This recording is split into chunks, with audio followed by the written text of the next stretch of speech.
Vamos a dar un minutito en lo que se conectan los demás y ahorita comenzamos, ¿eh? No tardamos.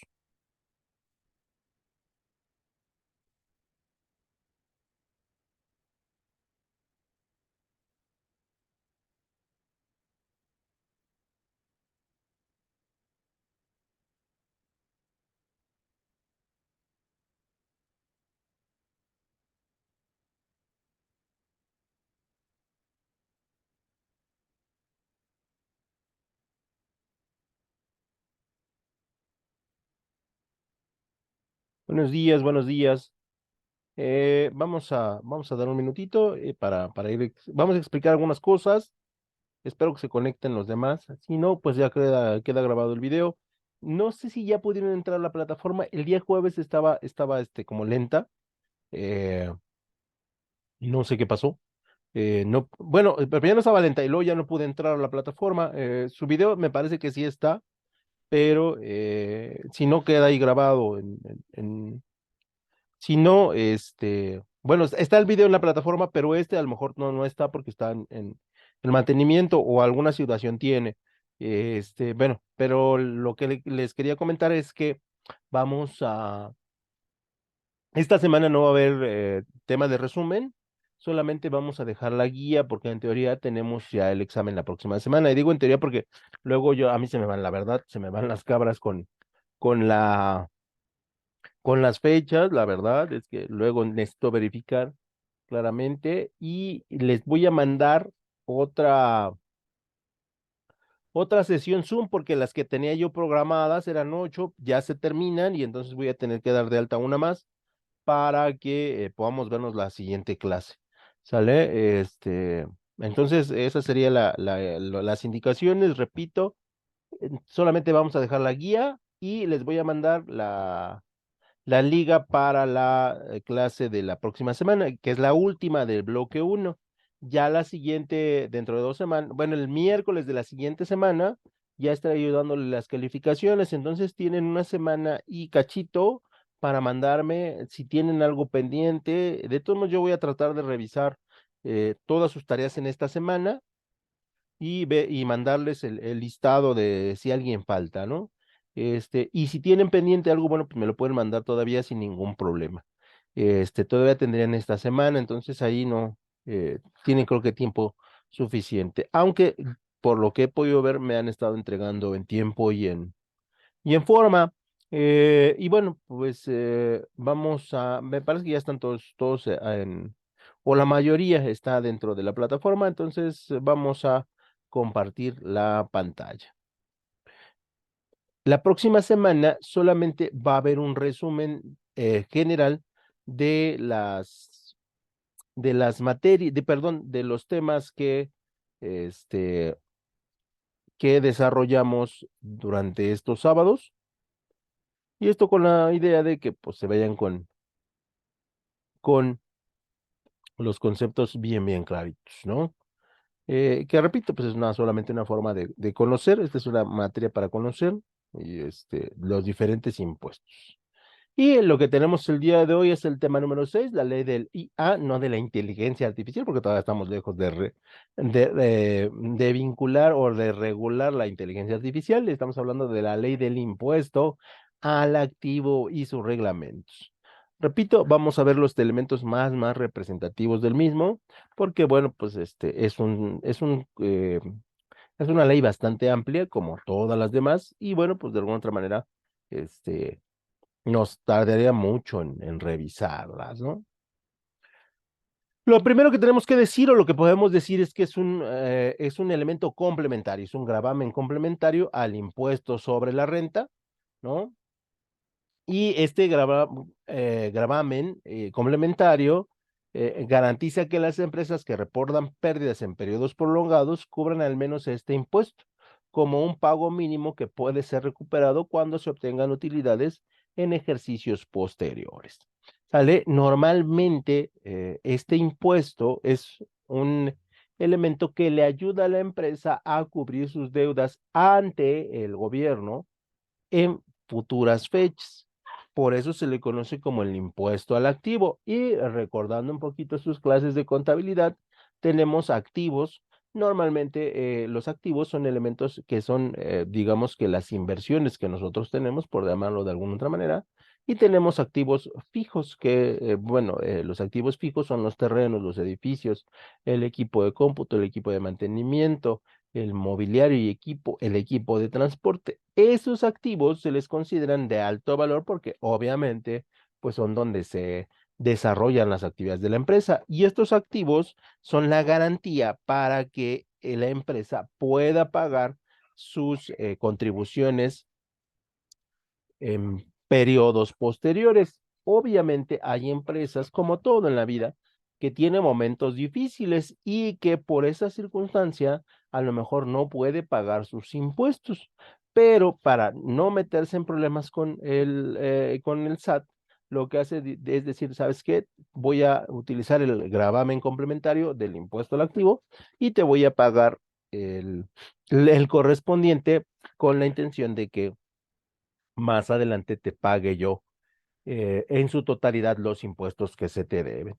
Y esto es bueno porque así no generamos lo que se conocen como las multas y los recargos, que para efectos de empresa, pues la verdad es que son muy, muy, muy altos.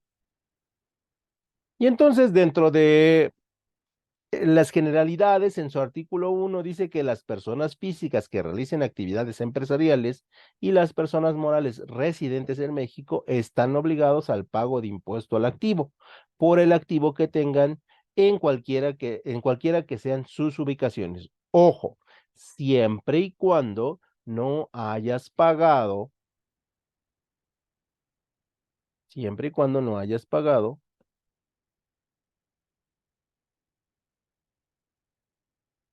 el impuesto sobre la renta. ¿Estamos de acuerdo? Si yo no he pagado el impuesto sobre la renta, yo tengo que pagar el impuesto al activo. Si yo ya pagué el impuesto sobre la renta, entonces yo no tengo que pagar el impuesto al activo. ¿Estamos de acuerdo? Si yo pagué el impuesto sobre la renta, libre. Pero si no lo pagué, entonces pago el impuesto al activo. Y ahí ya, yo sea persona física, moral, residente en México, lo tengo que pagar. Esto con la intención de que más adelante me pueda poner tablas con los impuestos que dejo, ¿no? También en el artículo número 1 dice que los residentes en el extranjero que tengan un establecimiento permanente en el país están obligados al pago del impuesto por el activo atribuible a dicho establecimiento, ¿sale? Como en el impuesto sobre la renta. Continuando con el artículo 1, decimos que las personas distintas a las señaladas en este párrafo que otorgan el uso o goce temporal de bienes, incluso de aquellos bienes a que se refiere el artículo 3, ¿no? O sea, que sean extranjeros, de todos modos, dentro de la fracción 13 eh, de la ley del impuesto sobre la renta que se utilice en las actividades de otros contribuyentes de los mencionados por este párrafo. ¿Sale? Si hay personas que tienen residencia, que son extranjeras y tienen residencia en el país y tienen un negocio permanente y no han pagado el impuesto sobre la renta, obviamente ellas también tendrán que pagar el impuesto al activo, pasando, obviamente, no por la ley del impuesto al activo, sino, ahí aquí es donde ya saben los abogados cómo son, al impuesto sobre la renta. ¿No? O sea, yo soy extranjero y tengo actividad en la Ciudad de México y me atrasé en mis pagos, impuesto al activo. Ya terminé ya no voy a pagar el impuesto al activo porque me voy a poner al corriente. Entonces voy a las oficinas del SAT y te digo, ¿sabes qué? Me quiero poner al corriente. Ah, ok, entonces ya no ejecuta la ley del impuesto al activo, sino va a ejecutar la ley del impuesto sobre la renta. Y entonces, en ese sentido, lo que va a suceder es que tú como tú contribuyente vas a vas a ir pagando tus impuestos. Y entonces en ese sentido, bueno, pues resulta cómodo para el contribuyente decir, bueno, yo te pago en estas exhibiciones, ¿no? ¿Por qué? Porque en México te pueden meter a la cárcel por muchas cosas, pero no por deber dinero. Te pueden meter a la cárcel por deber dinero si te niegas a pagarlo, pero no te pueden meter a la cárcel si debes dinero y tienes la promesa de pagar ese dinero, ¿sale? Entonces es una de las peculiaridades de la ley, ¿no?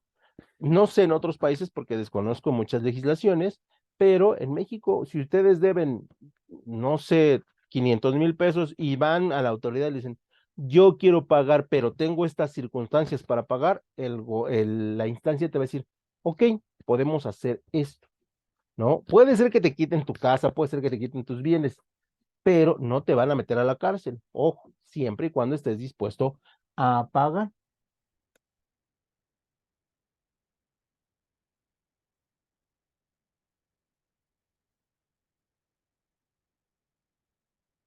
En su artículo número 2 dice que el contribuyente determinará el impuesto por ejercer fiscal aplicado al valor de sus activos en el ejercicio, la tasa del 1.25%. Esto es, si el total de activos equivale a 100 pesos, de esos 100 pesos, un peso con 25 centavos deben ser pagados como el impuesto al activo. Ojo, siempre y cuando yo no pueda pagar el impuesto sobre la renta. Y entonces, en ese sentido, bueno, le digo al gobierno, emite una carta, emite un escrito donde le diga, de impuesto al activo por incumplimiento de impuestos, yo te pago 1 peso con 25 centavos por el atraso del impuesto sobre la renta. Y entonces, de esa manera, yo evito que el SAT me sancione. Por lo tanto, el valor del activo en el ejercicio se calculará sumando los promedios de los activos previstos en este artículo, conforme los siguientes procedimientos.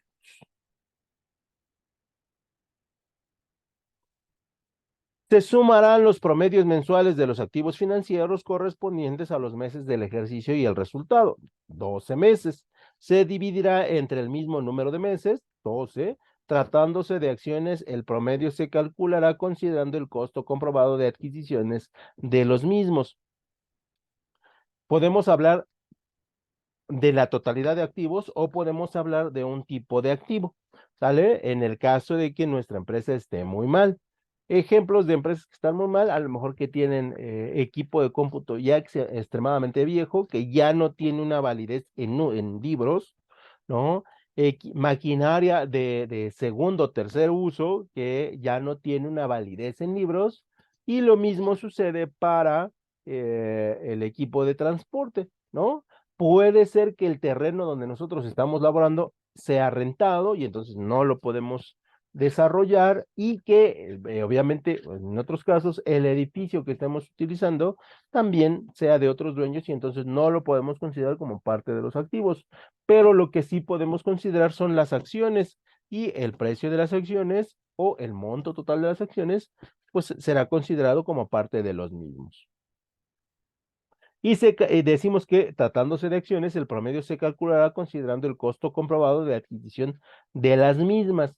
En términos generales, las acciones son baratas, porque luego los muchachos tienen esta duda, ¿no? Profesor, ¿quiero invertir en la bolsa? Sí, o sea, no es mala idea y en muchos países se puede con economías diferentes. En México, desafortunadamente, las legislaciones y la delincuencia organizada hacen que pocas personas puedan eh, eh, comprar acciones. No debería de ser así, pero desafortunadamente es así. Por ejemplo, estamos hablando de que una acción, por ejemplo, una acción puede valer, no sé, 5, 10, 20 pesos. Nada más que ustedes tienen que comprar paquetes de acciones con un monto mínimo a 250,000 pesos, ¿no? O sea, y entonces ahí es donde se pone difícil. ¿Por qué? Porque pues poca gente va a invertir 250,000 pesos más los requisitos que implica la adquisición de acciones. Necesitan tener un corredor de bolsa y ese corredor de bolsa tienen que darle su comisión por la adquisición de las acciones, ¿no? O por la venta de las acciones. Tienen que estar dados de alta en, bueno, la bolsa de valores y tienen que tener pues un montón de requisitos para poder determinarse como accionistas, ¿no? Entonces, por eso es que en México, pues esos elementos no funcionan como en otros países donde sí es factible poder comprar acciones, ¿no? Y entonces aquí las acciones o los paquetes pues van desde las 1,000 unidades, 2,000 unidades, 250,000 unidades y en ese sentido se hace el promedio. El promedio mensual de los activos será el que resulte de dividir entre la suma del activo al inicio y al final del mes, excepto los correspondientes a operaciones contratadas con el sistema financiero o con sus intermediarios, el que se calculará en los mismos términos que prevé el segundo párrafo del artículo. Bueno, aquí nos da el artículo que pueden ustedes checarlo.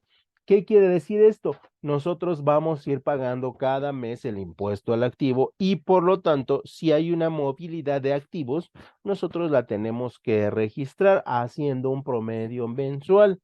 Y si no lo hacemos, obviamente incumplimos la ley y por lo tanto la ley nos va a cargar pues con toda la fuerza que tiene para básicamente pues ya derrotar a la empresa y que la empresa se declare en incapacidad de pagos, ¿no?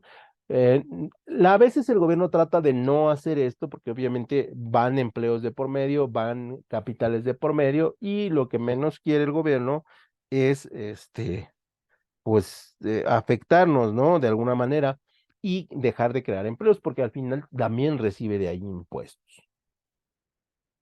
Luego pasaríamos a lo que son los pagos provisionales, que pues tienen que ver con este activo, y dice que los contribuyentes efectuarán pagos provisionales mensuales a cuenta del impuesto del ejercicio, donde las personas físicas y las personas morales enterarán el impuesto a más tardar el día 17 del mes inmediato posterior al que se corresponda al pago respectivamente. ¿Sale? Siempre si se dan cuenta, siempre se paga el día 17 del mes con la intención de registrarlo. Y así el SAT pueda tener el tiempo suficiente para decir, estos no me han pagado y por lo tanto me tienen que pagar. Y en ese sentido, decimos que los pagos provisionales mensuales se determinarán dividiendo entre 12 el impuesto actualizado que corresponda al ejercicio inmediato anterior, multiplicando el resultado por el número de meses comprendidos desde el inicio del ejercicio hasta el mes al que se refiere el pago, pudiendo acreditarse contra el impuesto a pagar los pagos provisionales del ejercicio, por lo que por el que se paga el impuesto efectuado con anterioridad. Y esto parece un trabalenguas, ¿no? Y efectivamente, ya calcularlo es un poquito difícil, porque dice que se determinará dividiendo entre 12 el impuesto actualizado que corresponde al ejercicio inmediato anterior. Esto es el del año 2022. ¿Estamos de acuerdo? Y si tuvimos impuestos por activos de 100 pesos, yo tengo que establecer que 100 pesos dividido entre 12 ya te da la cantidad y yo multiplico el resultado por el número de meses comprendidos desde el inicio del ejercicio hasta el mes que se refiere el pago. Esto es, yo en 2022 dejé de pagar imagínense que dejé de pagar en diciembre y entonces yo establezco, multiplico el resultado por el número de meses que comprendidos desde el inicio del ejercicio hasta el mes que se refiere el pago pendiente. O sea, yo dejé de pagar en diciembre, tengo diciembre, enero, febrero, marzo, abril, mayo, junio y voy a tener que pagar julio. Y entonces multiplico ese resultado, ¿no? Decirlo es fácil, ya hacerlo realmente es muy, muy complicado. Porque a veces pensamos que no empecé a pagar desde enero, ¿no? Pero la realidad es que no, a veces los impagos se dan pues, a periodos de mitad de año o de finales de año.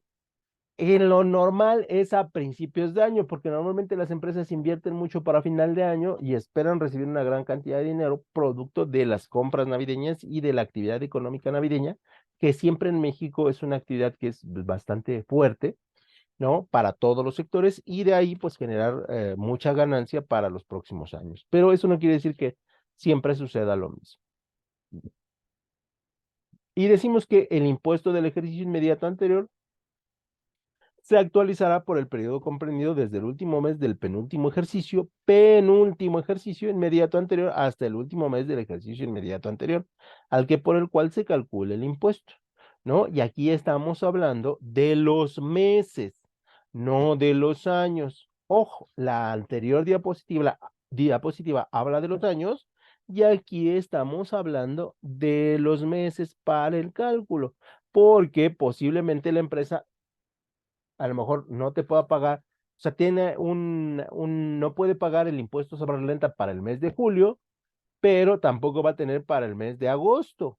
Y entonces ahí, ni para el mes de mayo, y entonces ahí empezamos a calcular los meses que vamos a ir acreditando el impuesto. Normalmente en los activos no se mueven mucho. No, y no se mueven mucho porque, pues, evidentemente se le considera elementos de alto valor. Entonces, y si estás en una situación difícil de la empresa, es difícil que tú adquieras, pues un equipo de cómputo, un equipo de transporte, un terreno, una maquinaria. Es difícil, entonces normalmente no se mueven, pero si esto llegara a suceder, porque ya se tenía con anticipación, bueno, pues el SAT lo contempla, ¿no? Por ejemplo, si ustedes quieren comprar una maquinaria, una maquinaria especializada, no van y dicen, ah, deme una maquinaria, ¿no? Ya, si tenga, señor, su empaque, ¿no? Normalmente tardan, dependiendo de las maquinarias, tendrán periodos de a lo mejor 12, 14, 18 meses para que se las puedan entregar. Y una vez que se las entregan, todavía falta la instalación, ¿no? Y entonces esa maquinaria, pues a lo mejor se tenía, hace 18 meses o hace 2 años se tenía contemplado que se iba a pagar e incluso se pagó, pero todavía no llega.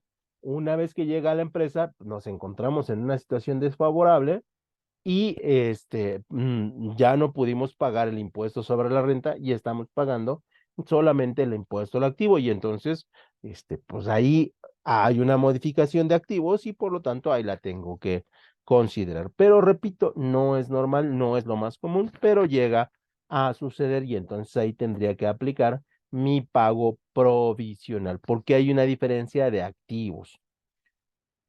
Y dice que los contribuyentes que de conformidad con la ley del impuesto sobre la renta deban efectuar los pagos de dicho impuesto en forma trimestral, podrán efectuar los pagos provisionales del impuesto al activo por el mismo periodo y ahí hay un error de dedo y en las mismas fechas desde pagos a los establecidos por el impuesto sobre la renta. Ustedes pueden, ustedes pueden, pueden pagar los impuestos trimestralmente o los pueden pagar mensualmente. Aquí ya dependerá de cuál sea la situación propia de la empresa y cómo se quieran poner al corriente del impuesto sobre la renta y ya no del impuesto al activo. Están pagando impuesto al activo mes con mes, cada 17 del mes, y luego ya les inyectan capital y dicen, ¿sabes qué? Ya te vamos a pagar el impuesto sobre la renta, pero danos 3 meses para podértelos pagar. Y entonces el SAT te dice, claro que sí, no hay ningún problema, y entonces lo puedes hacer. Dejas de pagar el impuesto al activo y pagas el impuesto sobre la renta, que es a lo que se refiere esta lámina que tiene faltas de ortografía y que voy a corregir.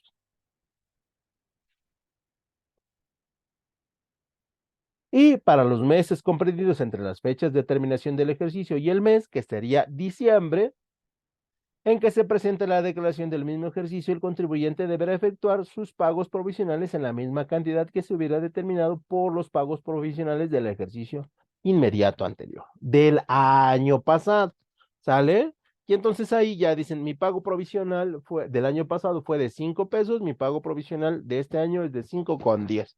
Punto. Y el SAT te dice, pues venga a nuestro reino, perdón por la frase, venga y pues ya te lo cobra. Y entonces de alguna otra manera estás al corriente con el SAT y estás al corriente con tus impuestos y por lo tanto ya buscarás estrategias por fuera del SAT, o sea, ya independientemente del SAT, para que tu empresa trate de salir de la situación económica en la que está y en la situación financiera en la que se metió.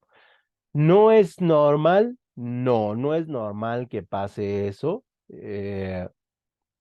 Suele pasar cuando las empresas tienen imprevistos fuertes, ¿no? Desastres naturales, accidentes, ¿no?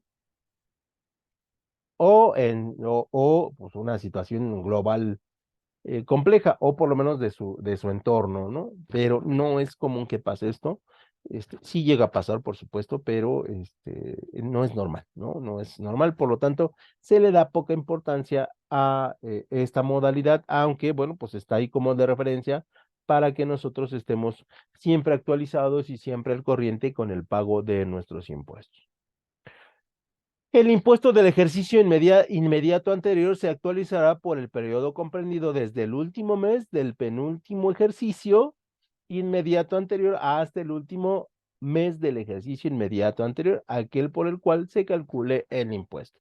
Y repito, aquí estamos hablando de primero en la anterior diapositiva de años y luego pasamos a los meses, con lo que, bueno, de alguna otra manera las personas puedan trabajar con sus impuestos. Y aquí debemos recordar, y no está de más decirlo, que vamos a necesitar un especialista que pueda manejar los impuestos al activo de manera correcta, ¿no? Porque de alguna otra manera, sí requiere cierto dominio de la materia, cierto dominio de los puntos claves para que el pago de impuestos se lleve correctamente. Porque imagínense, no estamos pagando el impuesto sobre la renta porque tenemos problemas financieros y luego calculamos mal el impuesto al activo, pues no, terminamos por no funcionar de la manera correcta. Y esa, pues obviamente no es la intención. La intención es que, pues lo que estemos manejando, lo manejemos bien y no tengamos más problemas de los que ya tenemos contra ellos. ¿Por qué? Porque, pues de lo que queremos es salir del atolladero y no meternos más, ¿no? Entonces, en ese sentido, sí es importante que en caso de que alguna empresa esté en esta situación, sean los especialistas los que puedan, puedan manejarlo, ¿no? No importa si lo tienen que contratar o si lo tienen que contratar un despacho de contadores para que lo hagan, pero sí es importante que lo tengan ahí considerado.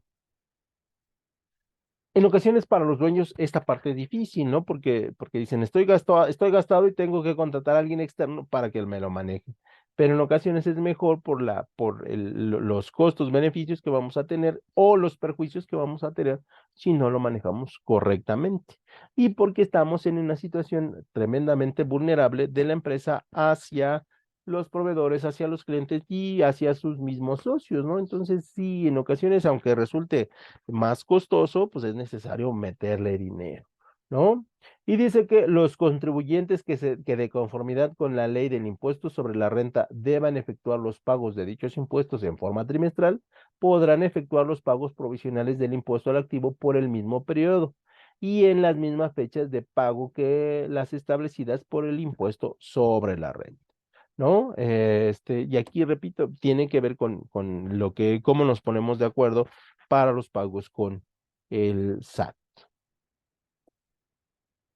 Y ya casi terminamos y decimos que por el mes comprendido entre las fechas de terminación del ejercicio y el mes en que se presentaron las declaraciones del mismo ejercicio, el contribuyente deberá efectuar sus pagos provisionales en la misma cantidad que se hubiera determinado por el pago provisional del ejercicio inmediato anterior. Hay ocasiones, y ya termino con esto porque creo que es la última diapositiva, hay ocasiones en que las empresas, hay empresas como en toda la vida, ¿no? Que tienen periodos realmente muy, muy difíciles y que no pagaron el impuesto al activo porque ya lo iban a pagar y no pagaron el impuesto sobre la renta porque al final no tuvieron dinero para pagarlo. Entonces, porque sucede, cuando sucede eso, lo que tú puedes hacer es pedir una prórroga de 3 meses y aquí el SAT te va a decir, me vas a tener que pagar los dos. Y es ahí cuando pues la cosa se pone pues muy brava, ¿no? Y entonces la única estrategia que puedes tomar es decir, sí, sí te voy a pagar los dos, pero te las voy a pagar hasta el tercer mes juntos, ¿no? Y entonces sabes que estás mintiendo, sabes que no lo vas a poder hacer, pero que en 3 meses pues algo puede pasar, ¿no? Y de alguna otra manera lo único que ganas es tiempo, porque en las empresas a veces el tiempo determina la sobrevivencia, el éxito o la estabilidad de la misma, ¿no? Así sucede, así pasa y bueno, pues el SAT te dice, ah, pues está bien, nos vemos en 3 meses, ¿no? Y pues como pues, realmente al SAT no le interesa, ¿no? Si pagas o no pagas, ¿no? Porque al final de cuentas él solamente cumple la ley, pues él te va a decir adelante. Y entonces esa es una de las formas en que sucede este impuesto al activo, que es fuerte, pero pues que es una opción válida para cuando la empresa está en un momento pues muy, muy complicado. Y de alguna otra manera, bueno, pues será el mecanismo que tiene la empresa para poder salir adelante.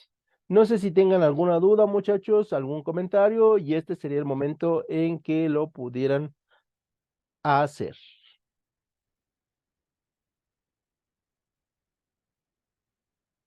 No, profe, por mi parte no hay duda. Ok, muchas gracias.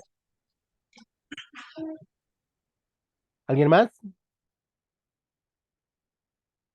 ¿No? Bueno, ok, nada más para concluir, reitero, esta semana no hay resumen o no hay tema para resumir. La siguiente semana vamos a tener, les voy a mandar la sesión Zoom porque ya se terminaron los que habíamos programado. Entonces les mando, porque es solamente para una clase, les mando la guía para el examen y voy a tratar de revisar todas sus tareas, todos sus trabajos que me ha mandado para verificar si alguien falta o si de alguna otra manera me faltó revisarlo, porque eso puede suceder, ¿no? Que en lugar de contar 5 tareas, conté 4, ¿no? Eso puede pasar. Y para que me lo aclaren y ya lleguemos el siguiente sábado con una buena porcentaje de su calificación. El sábado hacen el examen y el miércoles les entrego calificaciones de la materia, ¿no? Pero ya estaríamos listos para poderlas entregar sin ningún problema. Y eso sucedería en esta semana y media más o menos, ¿no? Que tenemos pendiente para poder organizarnos. No sé si tengan alguna duda, muchachos. Faltó enviar la otra diapositiva. Ah, Sí, el otro tema, sí es cierto. ¿Me pueden mandar mensaje al grupo qué tema era, por favor? Porque la verdad ahorita no lo recuerdo, pero sí, sí tienen razón. Hace falta ese tema para mandárselos. Es más, ahorita se los mando. Nada más díganme qué sí, tema. porque me hace falta hacer ese resumen. Ok, perfecto. Me mandan el tema, por favor, en el grupo. ¿Y qué tema es? La ley del ISR y su reglamento. ¿O es otro, muchachos? La ley del ISPT.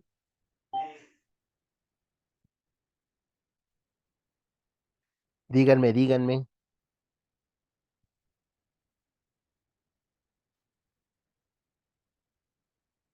Deje checar igual, profe, porque sí era del ICR y su reglamento, pero no me acuerdo si era la parte 5 o 4, pero igual voy a corroborar Díganme y ahí ahorita le mando. en el grupo, me lo mandan Ujú. y ahorita se los mando. Prometido, prometido. Ok, sí, Por favor. gracias.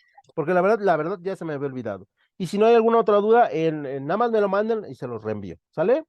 Cuídense mucho, muchachos. Nos vemos la próxima semana con el examen y todavía tenemos clase, pero aquí andamos. Cualquier cosa. Cuídense mucho. Desayunen rico. Muchas gracias. Bye.